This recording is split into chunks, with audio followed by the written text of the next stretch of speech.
പ്രിയപ്പെട്ടവരെല്ലാവർക്കും നമസ്കാരം. നമ്മുടെ V K show ടൈമിന്റെ പുതിയൊരു വീഡിയോയിലേക്ക് ഏവരെയും സ്വാഗതം ചെയ്യുന്നത്. എൻ്റെ മുന്നിലിരിക്കുന്നത് നമ്മൾ പാവർട്ടിയിലെ പ്രശസ്തയായിക്കൊണ്ടിരിക്കുന്ന നമ്മുടെ ഷീജോ ബായി ആണ്.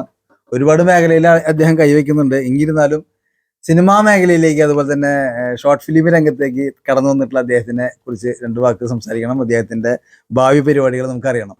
അപ്പൊ ഷീജോ ബായി, എന്തൊക്കെ വിശേഷങ്ങൾ? സുഖം, നല്ല സുഖമായിട്ടിരിക്കണു. ഞാൻ ഷീജോ ബായിനെ പറയാൻ ഉദ്ദേശിക്കുന്നത് ഭക്ഷണം എന്ന ആ ഷോർട്ട് ഫിലിമിലെ ആ ഭാഗങ്ങളാണ് എനിക്ക് ഓർമ്മ വരുന്നത്. അതെ അതെ അതെ. എങ്ങനെയുണ്ടായിരുന്നു ആ ഒരു ഇത്? ഞങ്ങൾക്ക് ഭയങ്കര ഇഷ്ടപ്പെട്ട ഒരു സംഗതിയാണ്. എൻ്റെ ജീവിതത്തിലെ ഏറ്റവും നല്ല കുറെ ഷോർട്ട് ഫിലിം ആൽബങ്ങളൊക്കെ ചെയ്തിട്ടുണ്ട്. എന്നിരുന്നാലും എനിക്ക് ഇഷ്ടപ്പെട്ടത് ലിജോ കേസണ് നമ്മൾ ആദ്യമായിട്ട് ഇതിന്റെ കഥ പറയണത്. അങ്ങനെ ഒരു സംഭവം ഉണ്ട്, ചെയ്യടാ നമുക്ക് ചെയ്യണം എന്നൊക്കെ പറഞ്ഞപ്പോൾ ഞാൻ ലിജോ കേസും അവന്റെ ടീം 0 എന്ന് പറഞ്ഞ ടീമാണ്. അങ്ങനെ നമുക്കത് ചെയ്യാം എന്നുള്ള രീതിയിൽ നമ്മളത് ചെയ്യും. എന്നെ കൊണ്ട് പറ്റാവുന്ന രീതിയിൽ ഞാൻ അതിന് ചെയ്തിട്ടുണ്ട്. നല്ലൊരു അഭിപ്രായം പറഞ്ഞു. എൻ്റെ അമ്മയൊക്കെ കരഞ്ഞിട്ടുണ്ട് ഇത് കണ്ടിട്ട്. അത്രയ്ക്ക് നന്നായി. ഞാൻ വെറുതെ പറഞ്ഞാൽ വിചാരിച്ചല്ല, അമ്മ പറഞ്ഞത് എന്റെ മനസ്സിലാക്കിയ സംഭവമാണ്. ഒരു ഭക്ഷണത്തിന്റെ സാധനം അടിപൊളിയായിട്ടുണ്ടെന്ന് പറഞ്ഞു. മൊത്തത്തിൽ എല്ലാവരും കൂട്ടുകാരന്മാരായാലും സ്നേഹിതന്മാരൊക്കെ നമ്മോട് പറഞ്ഞൊരു അഭിപ്രായമാണ്.